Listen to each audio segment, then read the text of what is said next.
Geoff, the end of a couple of days here with a group of 40 players, what was the key objectives that the coaches were trying to achieve out of the last couple of days? Sort of a little review and assessment of last year. Hopefully give them a few things that they can work on through Super Rugby back at the clubs. Just gradually build a bit of excitement. We're not going to touch them again as a camp during Super Rugby, so that's our last touch point before we meet again in June.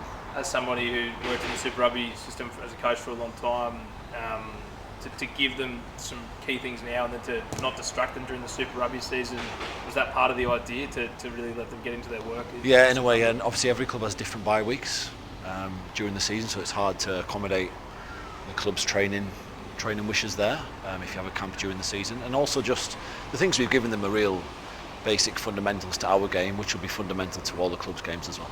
We heard from Tate and Nick, from Nick and Noah yesterday, that the guys came back in really good shape. Is that how the coaches saw the last 2 days, that the boys are really driving their own sort of motivations heading into this year? Yeah, look, we hope so.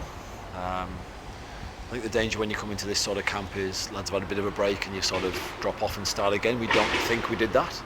We think we almost carried on from where we let off in Ireland in terms of how they prepared and the sort of shape they're in. But no, it's a big season for all the players. Just a nice little touch point for us to have these few days. The Lions obviously is the big ticket item for the team and for rugby this year in Australia. You've played for the Lions, but what is, and been part of it? Tell us about it. What does it mean to be part of something like that, and your memories of 2013? Yeah, huge, mate. Very. It's a unique experience. Very unique. You suddenly get all these players from 4 countries who you might not know, used to playing against, come together. You've got to form a team very, very quickly. You've got to be aligned very, very quickly. There's a slightly more old school feeling to it in terms you've got midweek games. Some guys who are playing the midweek games will have to back up in training the next day and maybe back up again at the weekend. So for me, it's such a unique and special experience because it's got that little more old school twinge to it that we've probably lost a little bit from rugby in general, I reckon. Your area of expertise is in the lineouts and the set piece. It seemed like the team gained a bit of momentum across a lot of areas throughout the year. Upon reflection, do you see that in your space as well, in the set piece and lineout? Yeah. The team made gradual improvements that were maybe not linear, but over a period of time seemed to make improvement. I think so. Certainly, if you compare the second half of the season to the first half of the season, there were some huge improvements in certain areas there. And probably the biggest thing I saw is players started taking it on themselves more to grab each other outside training, to prep that little bit better. So when we got to training, when we got to games, they're ready to go.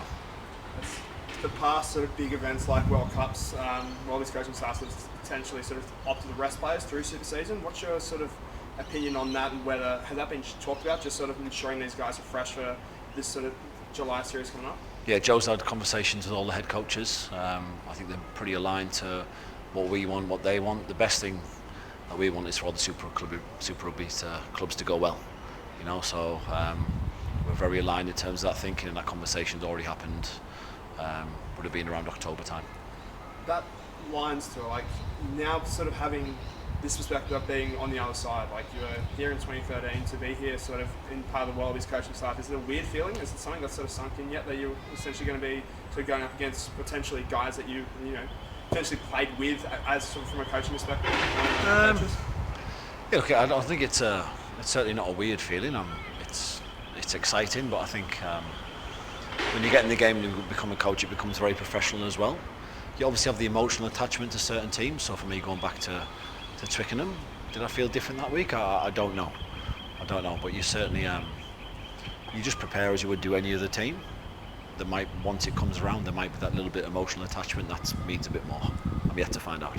Coming into camp this time around, you're coming off wins over England, Wales, pushing Ireland all the way. Do you get that sense of that confidence and that continual growth that you've sort of, every coach that's come up has sort of said they're striving for, that by the time July comes around, you can really compete and sort of top of the lines?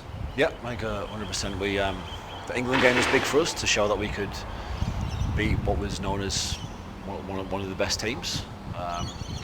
Thought we got some good momentum in that tour. We were obviously disappointed and frustrated we didn't ice that last game. I thought we did lots of good things there, so to lose towards the end is very frustrating. So from my eyes, we've done lots of good things. We've grown. We've still got a few little bits to go.